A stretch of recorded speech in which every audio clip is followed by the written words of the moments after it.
Well, folks, the Cheese Works has come to Topeka, Kansas, and we're here at Heartland Park, and we've got Ryan Phillips here with us.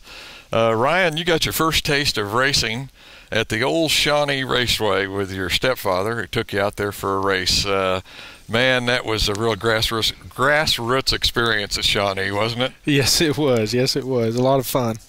I think I had the opportunity of going up there maybe 2-3 times, if I remember right, and had a lot of fun up there back. I think that's when my cousin was running.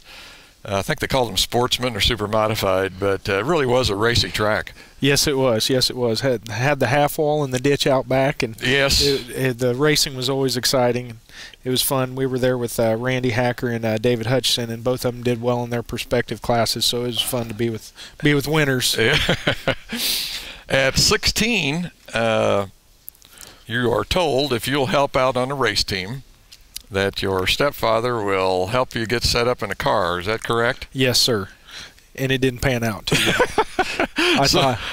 I thought hanging with friends on the weekends was more important than racing at that time. I was going to say, it's usually females that come into play at that age. It seems like guys decide they want to spend a little bit more time with the girls. But anyway, you don't quite fulfill the obligation. But still, you get an opportunity to get into a cruiser up at Thunder Hill. Now, what is it like being in a cruiser and only getting to do half the driving? Well, I started out as the gas man, and the driver had the brake, and it was pretty uncomfortable. Trying to question what each ever you do, and everything's so loud you can't communicate. So yeah. It's a guessing game. And after 2 races, the guy that was driving quit, and it slid me into the driver's seat. And we did roll it that season. There at the end of the season, when we hit the wall, he was supposed to hit the gas, and he let off, and away we went. Oh, like I say, that's got to be pretty crazy, only having half the control. But you guys did pretty good at that, from what I understand. Yeah, eventually. Yeah, all right. I mean, we had some good runs. We didn't concentrate real hard on the setup. It was mainly getting the experience of driving and learning racing, and working on it where I'd lacked from younger years. Okay, so we jump up to about 99 to 2000, and you start in a street stock up at Thunder Hill. Is that correct? Yes, sir. And you finished 4th in the points that year up there. Yes, and we got Rookie of the Season. I think I got my first win after 7 races, so it was a lot of fun. My stepdad really knew what he was doing with the street stocks and race cars in general, and he had it set up, and it was just a blast. I mean, we were winning and having fun. Street stock sophomore year went really good. Yeah. We got 4th in points. Okay. Or we got 2nd in points that year. Went down to the last race, and we lost it at the last race to a real good Dennis Nelson, his brother. And so it was a lot of fun, though. Still a lot of fun. Yes. During that time, you were telling me about a race that I'm sure I've probably heard of it, but I just don't remember it. But you were saying something about the 4-star dirt track championships that they have is it Monette Speedway? Yes, Monette, Missouri. And you say it's the oldest racing event west of the Mississippi. Yes, that's how it's been billed for years. And Labor Day weekend down there at Monette, they have extra money for all the classes, street stock, modified, late models, and they have every year they have different classes, cruisers, ponies, and ever since my stepdad come into my life, every Labor Day year we went there, and we took the car there a couple of times, and it's a really fun event.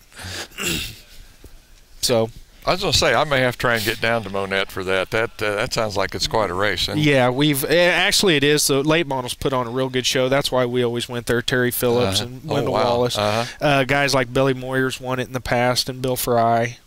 And so it's a big event for them. That's some big name racers down there. Gets us up to around the year 2000, and your stepdad decides to take you on a little trip to Council Grove. And you think you're going out there to buy a car for somebody else, and that isn't the way it turns out. No, we were looking at it, and I assumed it was for my dad's other driver, and my dad asked me, how do you like your new car? And my jaw hit the floor because I didn't know if I was ready for modified, and I felt that he was confident that I was. You figured, well, if he thinks I can, I can? Yeah, pretty much. Okay, how did that first year in the modified go then? Went mediocre. I mean, we went out and learned a lot, kind of stretched ourselves thin I was listening to people, not the wrong people, but I was taking too much information. Too many opinions. Yeah, where I should have concentrated more on my own personal feeling and how I was doing it and approach to it. I was going to say, so many drivers have such varied driving styles. I guess there could be a bunch of opinions about how the car probably should handle. Yeah, and when you're new, there's 10 guys there to tell you how you did it. They want to be there every step of the way, and you kind of got to pick through it. You can't just take everybody's opinion. I mean, you do, but you can't do it all at once. Yeah, okay. But now this is where the sophomore slump comes in. Yes, sir. In 2003, if I have my records right here, that's when things kind of hit rock bottom. I got big for my britches and thought I was somebody. And I figured my second year modified, I'd go out there and be able to run with the top guys, Tom Charles, Clint Boyer, Tim Carrick, them guys. And boy, was I wrong. Tough time, huh? Yes, very, very tough time. Big learning experience. Yeah. Well, answer me this. Was it not only that you couldn't run with them, but you just weren't competitive, or what? We were competitive, but I just pushed things too hard. Oh, okay. Overdrove. Yeah, where they have 20 years experience and I'm only going with 3 years experience. In situations they're going to know how to deal with it. Where I'm out to lunch. I'm just a young racer, thinking I'm going to whoop the old man's old guy. It's far from the truth. They'll give you a spanking anytime you ask. 2005, though, you come back and you start building your own chassis. Man, that's got to take a lot of know-how, understanding, whatever, to try and do that. Yeah, it was just years of racing. It kind of got to the point where racing's getting real expensive, and we felt it was a way for us to be able to build it affordably, be able to race affordably, and it caused us to learn more about our stuff. We knew quite a bit going in, but we know, every day is learning when you build your own, because you can't call somebody on the phone and say, hey, I'm doing this. They're not going to know what you got or what you did compared to their cars.